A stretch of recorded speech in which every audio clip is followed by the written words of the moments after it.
자, 이제 부동산 개발론 두 번째 주제, 개발 절차 등에 관한 주제 볼 텐데요. 예비적 타당성 분석이라고 하는 개념이 하나가 있게 될 것이고, 물론 전 단계에서 이제 문제 한번 나왔던 것이 아이디어 단계, 구상 단계가 하나가 있겠고, 그 다음에 예비적 타당성 분석이라고 해서 주로 이제 이슈가 되는 게 위험의 분류라는 개념, 이게 이슈가 되게 될 것이고요.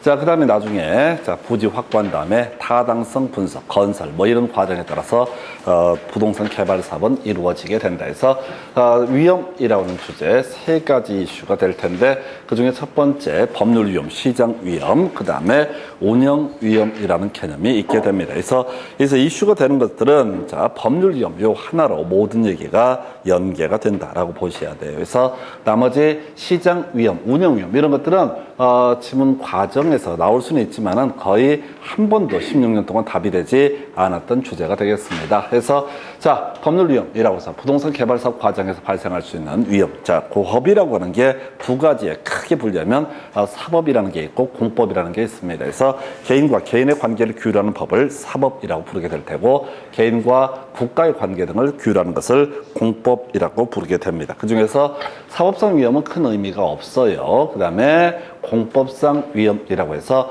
우리가 이제 정책론에서도 공부를 하게 될 테고, 공법 과목에서 토지의 주된 용도, 용도 지역이라는 개념이 있게 됩니다. 그래서 용도 지역의 변경 가능성, 이걸 우리가 공법상 위험이라고 부릅니다. 또 하나 뒤에서 군사시설 보호구역이라고 하는 것도 하나 이슈가 될 텐데, 군사시설 보호구역 이런 게 지정이 되게 되면 그 지역에서는요, 개발 못합니다. 군대 이전하기 전까지는 개발할 수 없는 위험, 이런 것을 가리켜서 공법상 위험이라고 부를 테고, 시장 위험, 부동산 시장의 불확실성 때문에 발생하는 위험이라고 정의하고요. 운영 위험이라고 하는 거, 개발 과정에서 발생할 수 있는 위험, 이런 식의 논리 구조로 삼는데 거의 이슈가 안 돼요. 그냥 이 문제는 모든 문제가 공법상 위험, 특히 법률적 위험 중에서 공법상 위험, 이거 가지고 모든 얘기가 전개가 되고요. 그 다음에 통제 가능성 가지고 보게 되면, 자, 통제 가능한 위험하고요, 통제가 불가능한 위험이라는 것으로 구분을 하게 됩니다. 그래서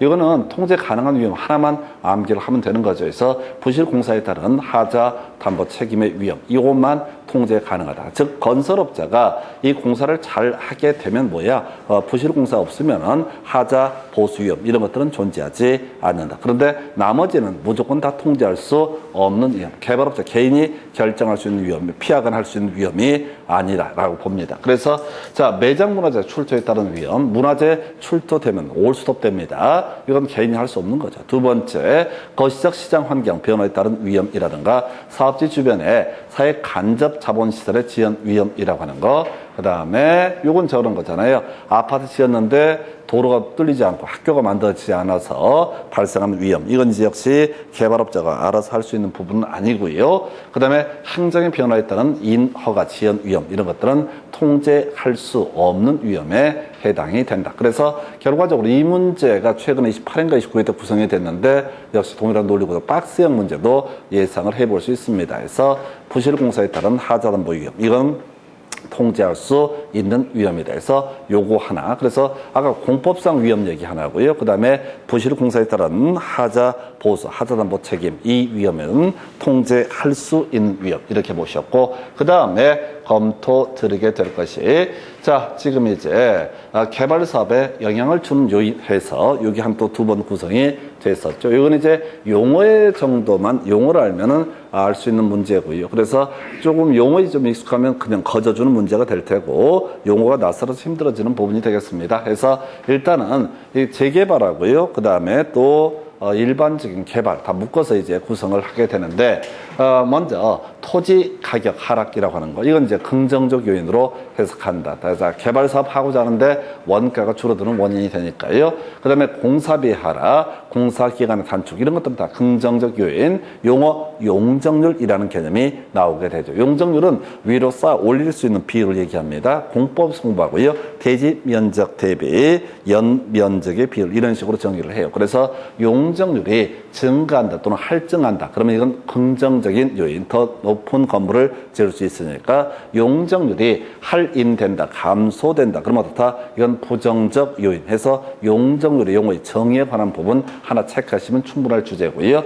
그 다음에 기부 체납이라고 하는 것의 감소가 긍정적 요인으로 제시가 되고 있습니다. 그래서 기부 체납은요, 자, 아파트 단지를 건설하거나 할 때 지자체한테 삥 뜯기는 거야. 그래서 기부 체납이 증가하면 부정적 요인이 될 테고 기부 체납이 감소되게 되면 이것은 긍정적 요인. 그래서 두 가지 정도의 개념만 정확하게 알면 나머지는 어렵지 않을 거예요. 자, 초기 분양률의 호조라고 하는 거. 해서 자, 우리가 개발사업 과정에서 일부를 먼저 분양을 한다. 돈이 필요해서 분양을 하는 거죠. 근데 초기에 분양이 잘 되면 좋은 원인이 것이 될 것이고, 재건축 재개발 관련해서 조합원의 부담금 감소라고 하는 거, 이게 일반 분양분의 분양가가 상승되게 되면 조합원의 분담금은 그만큼 작아지게 됩니다. 이것도 긍정적인 같은 세트로 봐야겠고요.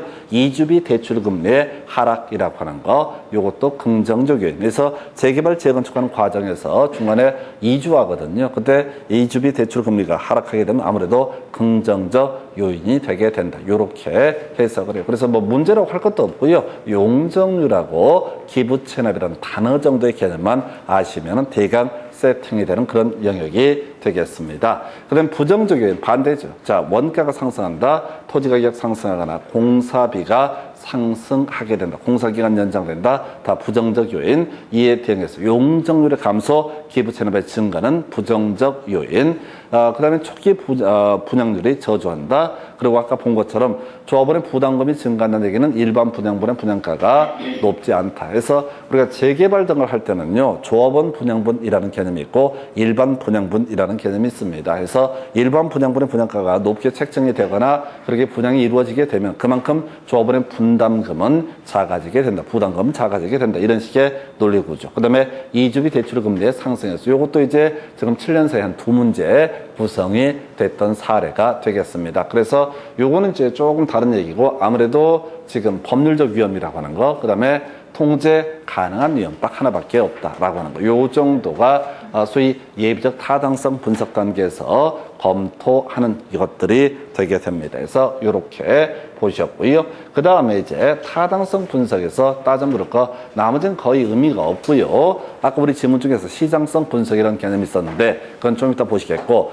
이 문제에서는 작년에도 출제가 됐는데 입지 개수 전체분의 일부 이거 외워야 돼요. 뭐 책에다 표시한다고 되는 게 아니라 그냥 공식으로 외우셔야 돼. 우리가 계산 문제는 무조건 맞춘다고 생각하셔야 돼. 계산 문제가 한 8문제 내외가 출제가 되는데 그중에서 한 6문제 정도는 풀만한 문제가 1분 안에 풀 수 있는 문제가 구성이 됩니다. 그래서 어차피 그 2문제 정도 이상한 문제들은 보는 순간 수험생이 알아요. 말도 뭐 안 된다는 걸. 지문 자체가 말도 못하게 길게 나오니까. 그래서 자, 입지 개수 이게 뭐냐면은 자, 그 지역의 특성을 검토하는 것을 가리켜서 입지 개수. 자, 나중에 감정평가를 할 때는요, 어떤 개별 물건에 대한 감정평가 의뢰가 들어오게 되면 개별 물건에 대한 가격 수준을 파악하기 위해서 지역 분석이라는 것을 하게 됩니다. 그래서 이 동네 아파트 가격이 30평대 아파트가 주로 얼마쯤 되는지 대강의 윤곽을 잡는 것을 지역 분석이라고 부르게 될 것이고요.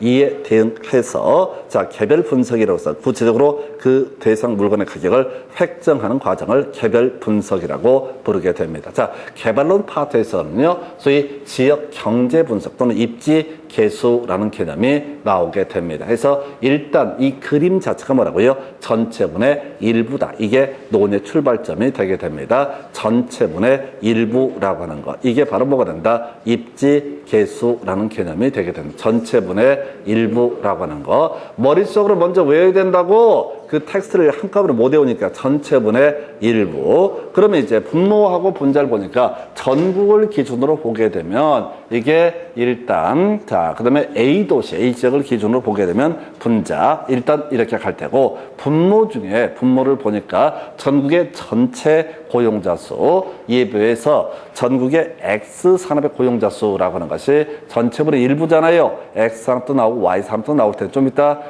계산 문제 형태 가지고 설명을 드릴 텐데 이렇게 가야겠고, A지역의 전체 고용자 수분의 A지역의 X산업의 고용자 수 이런 식으로 해서 각각 전체로 봐도 전국분의 A죠. 분모와 분자를 보니까 전체분의 X산업, 전체분의 X산업 이런 식으로 구성이 되게 됩니다. 그래서 일단 전체분의 일부라고 하는 것이 이게 세팅이 되셔야 전체분의 일부라는 게 완벽하게 세팅이 되셔야 됩니다. 그래서 자 이렇게 해서 이게 입지계수 좀 이따 문제 가지고 검토할 텐데 나중에 문제 풀어가는 방식은요. 이거 전국의 전체 고용자 수분의 전국의 X산업의 고용자 수라고 하는 걸 먼저 계산식을 통해서 계산을 뽑아내야 됩니다. 그래야지 실질적으로 1분 안에 문제를 풀어가는 거지. A지역의 X산업, A지역의 Y산업 하나, B지역의 X산업, B지역의 Y산업 하나하나 가다 보면 끝이 없어요. 그래서 일단 전체 분모를 좀 이따 계산을 해보는 게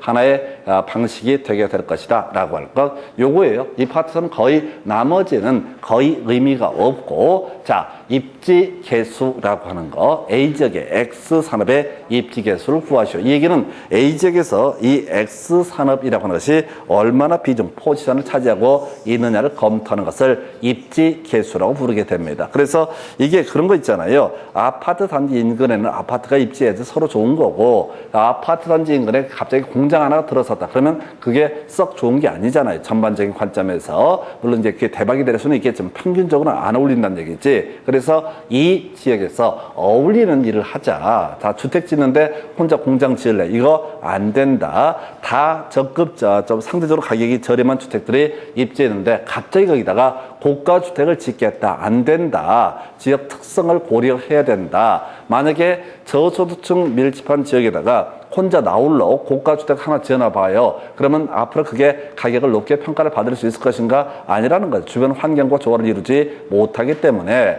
낮게 평가가 이루어지게 된다. 이런 논리 구조가 되는 거예요. 그래서 입지계수, 요건 이제 그건 부동산 하기에 관한 부분이고 일단 단순화시키면 입지 개수라고 하는 개념은 전체분의 일부라는 이 공식을 외우고 들어가셔야 돼. 전국의 전체 고용자 수분의 전국의 X산업의 고용자 수 이게 분모값. 자, A지역의 전체 고용자 수분의 A지역의 X산업의 고용자 수 이게 입지 개수. 작년에도 출제가 됐어요. 근데 또 내도 아무 상관없어. 그래서 우리가 계산 문제가 투자론 파트에서 나오고 시장론 파트에서 나오고 또 그죠. 그 다음에 여기 개발론 파트는 딱 한 문제, 요것만 낼 수가 있어요. 그래서 전체분의 1. 만약에, 자, B 지역의 Y 산업의 입지 개수를 구하시오. 그러면 어떻게 되는가요? 전국의 전체 고용자 수분의 전국의 Y 산업의 고용자 수분의 자, B 지역의 전체 고용자 수분의 B 지역의 Y 산업의 고용자 수. 이게 거의 구구단처럼 툭툭 치고 나와야 돼요.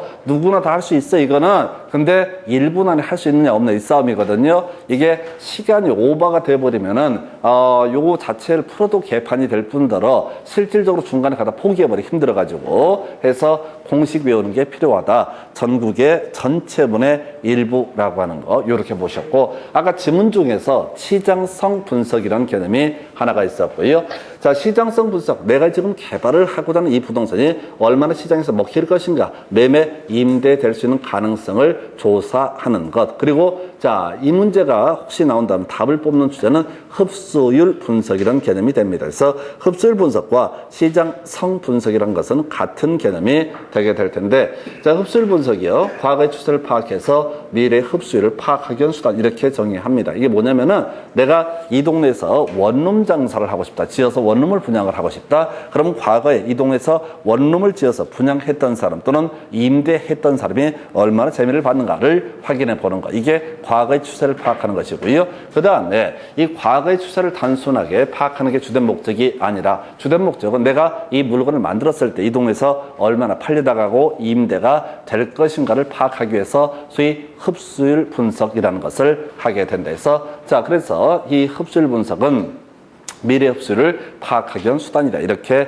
해석을 하게 됩니다. 최대 2가지 정도예요. 착수여부는 어렵지 않아. 자, 타당성 분석을 했습니다. 근데 수익률이 5%가 나온다라고 했을 때 다 투자를 한다 안 한다 이런 얘기가 아니라 어떤 사람은 4% 수익률이 있어서 투자를 하겠다는 사람은 투자를 할 테고 또 6%의 수익률을 꿈꾸는 사람은 투자를 하지 않게 될 것이다. 이렇게 전제를 삼게 됩니다. 그래서 착수 여부 등에 관한 쟁점 다뤄서 볼 수가 있겠고요.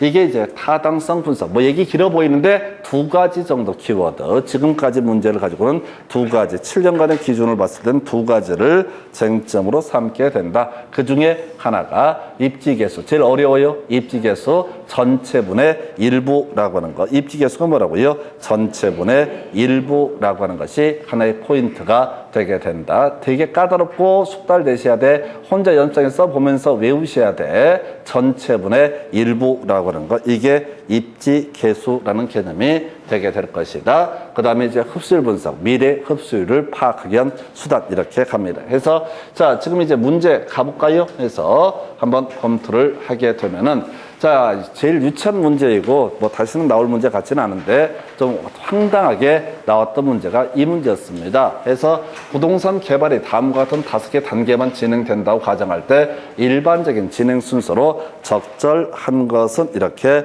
되어 있습니다. 해서 제일 먼저 사업 부상 단계, 소위 아이디어 단계가 제일 앞에 나와 있고요. 그 다음에 예비적 타당성 분석이라고 하는 거, 그리고 나서 사업 부지를 확보한 다음에 구체적인 어떻다 타당성 분석의 과정을 거치게 된다. 그리고 마지막 건설 등의 과정을 거친다. 이런 식의 논리 구조가 되겠습니다. 그래서 26회 때 한번 구성이 됐는데 별 큰 의미는 없는 것 같아요. 좀 그 당시 문제를 기준으로 보면 좀 당황스럽던 그런 문제였습니다. 그래서 어떻게 보면 지나치게 유치했던 그런 문제 패턴이 되겠고요. 해서 자, 제일 먼저 사업 구상 단계 디귿번, 그 다음에 나와 있는 것이 니은번, 예비적 타당성 분석, 그 다음에 사업 부지 확보, 타당성, 그 다음에 건설, 답 1번 이렇게 구성을 하게 됩니다. 해서 이렇게 보셨고, 그 다음에 검토 드리게 될 주제, 부동산 개발의 위험 등에 관한 설명, 틀린 것을 고르시오. 그냥 무조건 뭐라고? 법률적 위험, 공법상 위험, 이걸 갖고 쟁점을 삼아내게 된다. 미리 답을 외우고 들어가셔야 된다고. 워포드라고 하는 학자는 부동산 개발 위험을 법률 위험, 시장 위험, 운영 위험 등으로, 비용 위험 등으로 구분하고 있다. 별로 중요치 않아. 앞에서 했던 얘기, 워포드는 학자가 만들어낸 개념이다. 2번, 부동산 개발 사업의 추진에는 많은 시간이 소요되므로 개발 사업 기간 동안 다양한 시장 위험 등에 노출되게 된다. 3번, 자, 부동산 개발 사업의 진행 과정에서 한정의 변화에 따른 인허가 지연 위험은 시행사 또는 시공사가 스스로 관리할 수 있는 위험에 해당한다. 틀렸죠? 이걸 답으로 일단 구성을 하고 있고요. 자, 지금 관리할 수 있는 위험은 딱 한 가지. 부실 공사에 따른 하자 보수, 하자 담보 책임, 요것만 관리할 수 있는 위험이고, 나머지는 어떻다? 관리할 수 없는 위험. 그래, 이 문제 나오면 빠는 거야. 앞으로는 이 문제를 확대시키면 박스 딱 써놓고 기억니은 디귿니을 배우면서 다음 점 관리할 수 있는 위험끼리 연결한 것은, 또는 관리할 수 없는 위험끼리 연결한 것은. 그래서 관리할 수 있는 위험 딱 하나라고요. 하자 보수, 하자에 관련된 위험만 관리할 수 있고, 나머지는 다 관리할 수 없다. 인허가 주연 위험, 이런 것들이 생각이 나면 좋겠지만은, 관리라는 키워드, 관리할 수 있는 위험, 통제할 수 있는 위험이라고 하는 것은 인허가 지연에 따른, 다시 부실공사에 따른 하자 담보 위험, 요것만 그렇고요. 자, 법률 위험을 최소화하기 위해서는 이용객이 확정된 토지를 구입하는 것이 유리하다. 5번, 예측하기 어려운 시장의 불확실성은 부동산 개발 사업에 영향을 주는 시장 위험 요인이 된다 해서, 예를 들어서 2번이라든가 5번 같은 것들 별 의미 없습니다. 그냥 던져주는 지문이야. 해서 법률상 위험이 있었고요. 관리할 수 있는 위험, 관리할 수 없는 위험, 통제할 수 있는 위험, 통제할 수 없는 위험, 요 정도로 가지고 구성이 됩니다. 그래서 28회 때 요 주제 나왔고요. 그럼 31회 때 문제 뽑으면 빠네요. 박스형 문제, 제일 유력한 문제 박스 쳐놓고 나서 관리할 수 있는 위험, 관리할 수 없는 위험 비교하는 형태의 문제를 생각을 해볼 수 있겠습니다. 그 다음 문제예요. 자, 이제 입지계수, 지금 제가 판사를 하기에 올라온 상태인데, 자, 요거는 이제 X산업의 입지계수를 구하시오 라고 돼 있죠. 그럼 뭘 보면 안 돼. 먼저 공식을 떠올려야 돼. 전국의 X산업, 전체 고용자 수분의 전국의 X산업의 고용자 수, 이게 분모값이죠. 나눠줄 값이야. 그럼 먼저 그걸 계산해 봐야 돼. 전국의 전체 고용자 수가 6,250명, X산업의 고용자 수가 얼마? 3,350명. 그럼 이제 계산 수식을 먼저 분모값을 미리 계산을 해놔야 돼요. 뭐라고? 3,350 나누기 얼마? 6,250. 250 하게 되면은 0.536이 나와 있다고요. 0.536 나와 있죠? 그걸 메모를 해준다는 거야. 그러면 이제 A지역의 X산업 입지계수를 구하려면 어떻게 해야 돼? A지역의 전체 고용자 수분에, 자, A지역의 X산업의 고용자 수 0.4 나오죠? 그죠? 계산을 어떻게 해야 돼? 0.4 나누기 0.536 하면 되는 거죠? 아까 구했던 0.536을 여기다 나눠준다고? 다시 지금 공식을 공식을 보면서 이걸 오늘 외워야 된다니까요. 뭐 표를 보는 게 중요한 게 아니라 공식을 외웠으면 이 표가 아무렇게 나와도 상관이 없어. 입지계수를 구하시오. 그럼 이제 어떤 적의 X산업의 입지계수를 구하시오. 그러면 어떻게 한다고요? 전국의 전체 고용자 수분에 전국의 X산업의 고용자 수. 이게 분모값이 된다고? 그 다음에 분자값은 A지역의 전체 고용자 수분에 A지역의 X산업의 고용자 수. 이게 뭔 소리야? 나눠주란 얘기야. 나눠주란 얘기야. 근데 지금 이 전체 도시에 X산업의 입지계수 1보다 큰 걸 구하시오. 이렇게 나왔잖아요. 그럼 전체 분모를 미리 계산해 준다고. 3,350 나누기 6,250에서 0.536을 뽑아놔. 그리고 나서 이제 바로 대입하면 되는 거지. 보십시다. 자, 지금 400 나누기 1000 이게 맞죠? A지역의 전체 고용자 수분에 A지역의 X산업의 고용자 수 이렇게 하니까 400 나누기 1000이라고. 그럼 아까 구해놨던 0.536을 또 나눠주면 되잖아. 아니 2분의 1이란 얘기는 1 나누기 2란 얘기라고.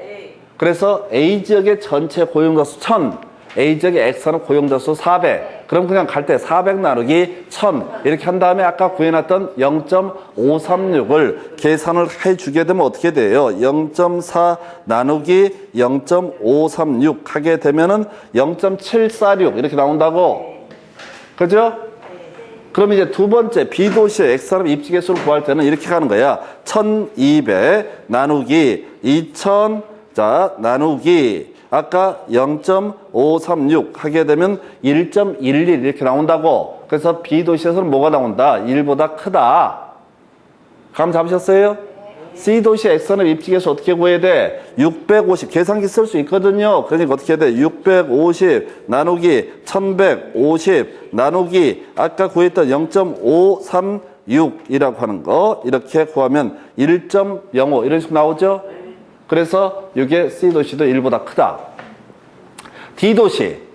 자, 1100 나누기 2100이죠? 1100 나누기. 자, 2100 나누기 0.536 하게 되면은 0.97 이런 식으로 나온다고.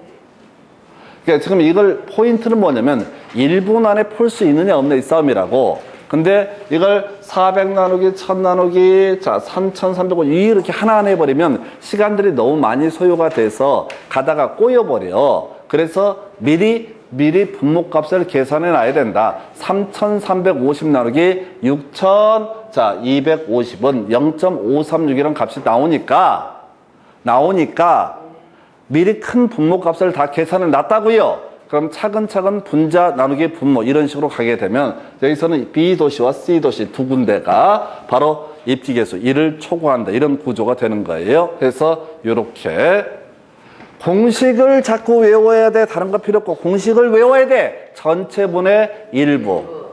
전체분의 일부. 그러니까 A도시의 원래 X산업 입지계수는 어떻게 해야 되냐면 전체 분모가 6,250분의 3,350. 그리고 자, 그 중에 분자가 1000분의 400 이런 식으로 가는 건데 그렇게 하면 시간이 많이 걸리니까 써보고 말고 할 것도 없이 이건 이제 400 나누기 1000하면 0.4 바로 나오니까 0.4 나누기 0.536. 이 그다음에 이것도 0.6 나오나요? 아, 맞나? 2000분의 1200에 0.6 나오나요? 0.6 나누기 0.536 이런 식으로. 근데 뭐 산소가 딱 안 떨어지면은 힘들 수가 있으니까 그냥 650 나누기 1150 나누기 0.536 자 1100 나누기 2100 나누기 0.536 이런 식으로 가면 된다고. 이게 입지계수 구하는 문제예요. 이건 풀어야 돼. 맞춰야 돼요.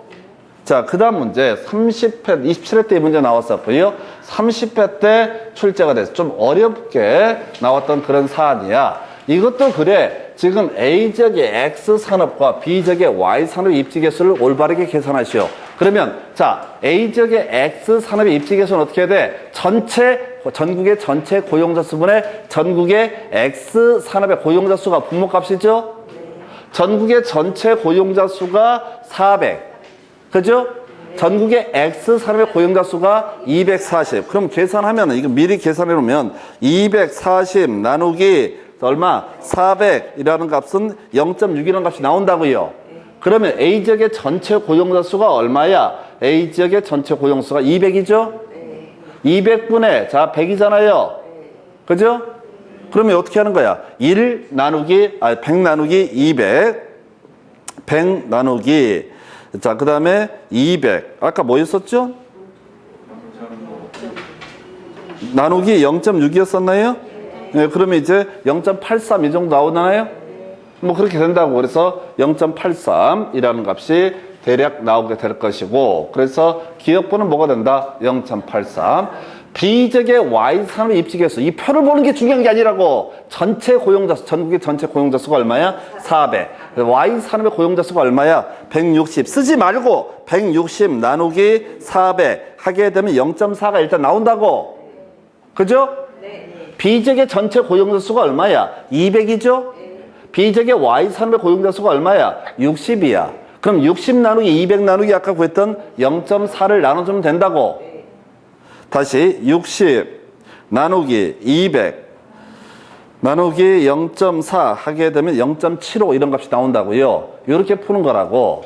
그러니까 계산기가 문제가 아니라 공식을 머릿속에 얼마나 외웠나 이걸 미리 준비를 해 두셔야 돼. 그리고 항상 앞에서부터 가다 보면 계산 공식이 개판이 돼버릴 수가 있어. 그래서 미리 분모값을 구해놔야 된다. 해서 다시 갑시다. 전체분의 일부라고 하는 거. 포인트는 뭐라고요? 전체분의 일부라고 하는 게 논의의 포인트가 된다. 전체분의 일부라고 하는 거. 다시 갑시다. A지역의 X산업의 입지계수를 구하시오. 그러면 전국의 전체 고용자 수분 전국의 X산업의 고용자 수, 이게 분모값. 그리고 분자값은 A지역의 전체 고용자 수분의 A지역의 X산업의 고용자 수, 이렇게 하는 거야.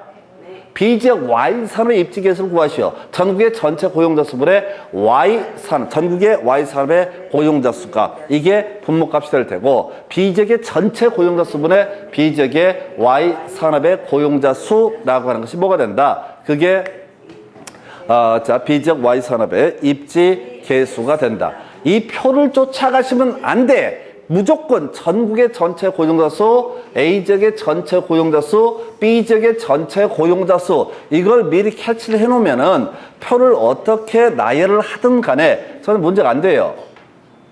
저는 문제가 안 된다고. 똑같은 문제가 나온다고. 이게 뭐 다양하게 나와요. 예를 들어서 저런 식이지. 입지계수 큰 거부터 작은 순서로 연결하시오. 이런 식의 문제도 나온다고. 근데 계산 유형은 다 똑같은 거야. 모양은 약간씩 포장을 바꿔놓을 수 있지만은 본질적인 부분은 오늘도 그저 외울 게 뭐라고요? 전국의 전체 고용자 수분의 A지역의 전체 고용자 수, 전국의 전체 고용자 수분의 전국의 X산업의 고용자 수 분의 A지역의 전체 고용자 수분의 A지역의 X산업의 고용자 수, 이게 바로 뭐가 된다? 입지 계수라는 개념의 A지역의 X산업의 고용자 수라고요. 그럼 혼자 연습해 봐야 돼. 만약에 자 C지역의 Z산업의 고용자 수, 그러면 전국의 전체 고용자 수분의 Z산업, 전국의 Z산업의 전체 고용자 수, 전국의 Z산업의 고용자 수가 될 테고, C도시의 전체 고용자 수분의 C도시의 Z산업의 고용자 수, 이게 뭐가 된다? 바로 C도시의 Z산업의 입지 계수다. 이렇게 간다고. 도시 이름이 바뀌고 산업 이름이 바뀌고 등등 다양한 유형이 나올 수가 있다. 그런데 문제는 공식을 얼마나 정확히 외웠는가. 계산기가 전혀 포인트가 아니야. 계산을 못해서, 계산기를 못 두드리게 해서 못 푸는 게 아니라 계산 공식을 안 외운 거야. 보면 쉽거든. 될 것 같거든. 불길한 예감이 들거든. 나도 알겠다. 아니. 알겠다 갖고는 안 되고요. 그냥 거의 구구단처럼 줄줄줄 나와야지 이 문제를 푼다니까요. 항상 모든 논의 핵심은 1분 안에 풀 수 없는 문제는 내 문제가 아니에요. 시간 낭비지. 그래서 이 아주 간단한 공식, 아주 간단한, 공식 간단하다. 고민할 필요도 없다고요. 공식 외우셔야 돼. 공식을 외우셔야 돼. 이런 게 힘들어요. 그래서 개론이라고 하는 과목 자체를 나중에 공부를 좀 하다 보면 제일 짜증나는 게 뭐냐면 들으면 다 알아. 근데 이제 실제 내가 그걸 암기를 안 하다 보니까 이게 맴맴 돌아. 될 것 같기도 하고 안 될 것 같기도 하고 차라리 그냥 아예 모르면 마음 편한데 이게 될 것 같은 불길한 예감이 들거든. 그래서 계속 다시 가십시다. 공식 외우는 과정. 만약에 A 지역의 X산업의 입지 개수를 구하시오 라는 식의 문제가 구성이 되면 전국의 전체 고용자 수분의 전국의 X산업의 고용자 수, 그 다음에 A 지역의 전체 고용자 수분의 A 지역의 X산업의 고용자 수라고 하는 거. 이게 바로 뭐가 된다? 입지 개수. 지금 27회하고 30회 때 이 문제가 두 번 나왔거든요. 또 나와도 상관없어. 사실은 이 문제는 27회 나오기 전에 23회, 22회 때까지는 거의 매년 나오다가 24회 때부터 쭉 안 나오고 27회 때 다시 나오고 이런 식의 문제예요. 그래서 입지 개수라고 하는 거 요렇게 해서 자 아까 기억은 0.75였나요? 0.83이었나? 83. 그 다음에 니은이 0.75 이런 식으로 구성이 되게 됩니다. 이 표가 위치가 계속 막 바뀐다고요. X선을 위로 세웠다, 옆으로 세웠다 등등등. 근데 이 표를 쫓아가시면 안 되고 공식을 머릿속으로 먼저 캐치하시게 되면 계산 아주 간단해집니다. 계산은 전혀 문제가 되지 않아요. 그래서 이렇게 보셨고 그 다음 주제 살펴보겠습니다. 자, 부동산 개발 사업 시 분석할 내용에 관한 설명 틀린 것을 고르셔서 자, 민감도 분석, 끄트머리 추세를 파악하는 것이라 해서 이걸 틀리게 뽑았어요. 흡수율 분석이라는 개념이죠. 흡수율 분석이라고 하는 것은 어떻다? 추세를 파악하는 것이다. 다시 추세를 파악하는 게 목적. 이게 뭐라고요? 바로 흡수율 분석. 이걸 달리 표현하면 뭐라고? 시장성 분석이라는 표현을 썼던 바가 있었죠. 그래서 자, 내가 지금 개발할 이 부동산이 얼마나 미래에 팔려 나갈 것인가를 따져묻는 것을 뭐라고 한다? 흡수율 분석이라고 부르게 된다. 흡수율 분석. 얼마나 시장에 잘 흡수가 될 것인가를 검토하는 걸 뭐라고 한다? 흡수율 분석. 1번을 이제 틀리게 구성이 됐고요. 시장 분석은 단순하게 수요와 공급 상황을 검토하는 거. 이보다 좀 더 구체적으로 이 시장 하에서 내 물건이 얼마나 잘 먹힐 것인가를 검토하게 되는 것을 뭐라고 한다? 시장성 분석. 이걸 다리 표현하면 흡수율 분석, 미래 추세를 파악하기 위한 수단이다 라고 할 것. 시장성 분석, 부동산이 현재는 미래 시장 상황에서 매매, 임대될 가능성을 조사하는 걸 요걸 달리 표현하면 흡수율 분석이라고 하는 거. 예비적 타당성 분석은 그 개발 사업에 예상되는 수입과 비용을 계략적으로 계산해서 수익성을 검토하는 거 어렵지 않고요. 인근 지역 분석은 부동산 개발에 영향을 미치는 환경 요소, 현황, 전망 등을 분석하는 것이다. 그래서 구제 해석하면 인근 지역 분석과 유사한 개념이 입지 개수라는 개념이 됩니다. 이 지역에서 주된 산업 동향이 어떻게 되는 거냐를 검토하는 거 입지 개수라는 개념. 그래서 이 문제 답은 1번 흡수율 분석이라고 하는 거. 자, 25회 때 구성되고 좀 잘 내지 않는 주제 중에 하나가 되겠습니다. 그 정도고요. 그 다음에 이제 검토 드리게 될 게 아파트 재건축 사업 시 사업성에 부정적인 영향을 주는 요인은 모두 몇 개인가 라고 해서 자, 건설 자재 가격 상승 부정적 요인이 될 것이다. 일반 분양분의 분양가 상승은 긍정적 요인이 되죠. 그만큼 조합원이 분담금이 작아지기 때문에 그 다음에 조합원의 부담금 인상 부정적 요인이 되게 될 것이다. 용적률 할증 늘어나는 거죠. 이건 긍정적 요인이 될 것이다. 이주비 대출금리 하락은 긍정적 요인이 되게 될 것이고요. 공사기간 연장은 부정적 요인, 기부 체납의 증가도 부정적 요인. 이렇게 가는 거죠. 자꾸 매번 하는 게 중요한 게 아니라 자 기본을 계속 가셔야 돼. 기본. 그래서 지금 부정적 요인은 건설 자재 가격 상승, 부담금 인상, 공사기간 연장, 기부 체납 증가 이런 것들이 어떻다? 부정적 요인. 아무래도 용어상 용적률하고 기부 체납만 우리가 조금 낯선 지문이고요. 그 다음에 우리가 재개발, 재건축 사업을 할 때는 조합원 분양분이라는 개념이 있고 일반 분양분이 있다라는 이 개념 잡으면 일반 분양분의 분양가가 상승한다 그러면 이것은 긍정적 요인으로 해석할 수 있게 돼서 답은 3번 4개 이렇게 되겠고요. 자, 그 다음 문제. 다음적 아파트 개발 사업을 추진하고 있는 사업 시행사에 사업성에 긍정적 영향을 주는 요인은 모두 몇 개인가? 그래서 기간 연장은 부정적 요인이 되겠죠. 두 번째, 대출 이자율의 상승 좀 어려울 수 있는데 우리 앞에서 경제론에서 공부했던 거 있었죠. 대출 이자율이 상승하게 되면 수요의 증가 요인, 감소 요인, 감소 요인이 된다. 그래서 대출 이자율이 상승하게 되면 거기 있는 사람도 힘들 테고 그 다음에 새롭게 이 아파트를 사겠다는 사람도 힘들어질 것이다. 부정적 요인이 될 테고 초기 분양률의 저조 부정적 요인이 될 테고 인허가시 용적률 증가는 긍정적 요인이 될 테고 자, 매수 예정, 사업 부지 가격이 상승해서 이건 부정적 요인. 그래서 여기서 긍정적 요인은 하나밖에 없나요? 그래서 답은 1번 이렇게 구성을 합니다. 문제 이제 분석을 해보면 자, 29회 때 문제 이전에 25회 때 문제만 약간 구성을 바꿔서 구성을 하는 거야. 긍정적, 부정적 요인이라고 하는 거. 이런 거 놓치면 안 돼요. 그냥 거저주는 문제 패턴입니다. 긍정적, 부정적 요인에서 지금 26회 때 나왔고 29회 때 출제가 됐고요. 그리고 이제 30회 때 안 나왔으니 어쩌면 31회 때 충분히 나올 수도 있는 주제. 그래서 그렇게 보셔야 돼. 기존의 시험에 나오고 안 나오고 가지고 이제 최소한 나왔던 문제라도 다 똑바로 맞추자. 이게 공부하는 방법이 돼야 돼요. 막 상상을 하면 안 돼. 뭘 내가 공부를 할 것인가. 뭘 하긴 해요. 이것도 하기 싫어 죽겠는데. 그냥 맨날 기본. 그래 아까 입지계수 이런 것도 그렇다니까 대충 알 것 같으니까 이렇게 최악이라니까 차라리 모르면 각 잡고 한다니까 내가 어떻게든 끝장을 봐야지. 근데 이 끝장을 보기에는 너무 간단해. 한 3분이면 으이씨 별것도 아니구만 이렇게 해놓고 또 이제 돌아서면 또 잊어버리고 또 악순환이에요. 그러니까 공부는 어차피 본인이 하시는 거고 계속 단순한 걸 잘 하셔야 단순한 거. 어려운 거 하려고 하지 마. 어려운 거 해봤자 어차피 틀릴 거니까. 분수를 알아야 돼요. 60점 맞는 시험이라고요. 남들보다 한 개를 더 맞추는 게 아니라 쪽팔리지 않게 떨어지지 않는 게 포인트야. 이건 증을 딱 따면 어떻게 돼? 딸내미한테 뭐라고 얘기해? 그런 얘기 못해. 그래. 힘들게 공부하고 나서 증 따시잖아.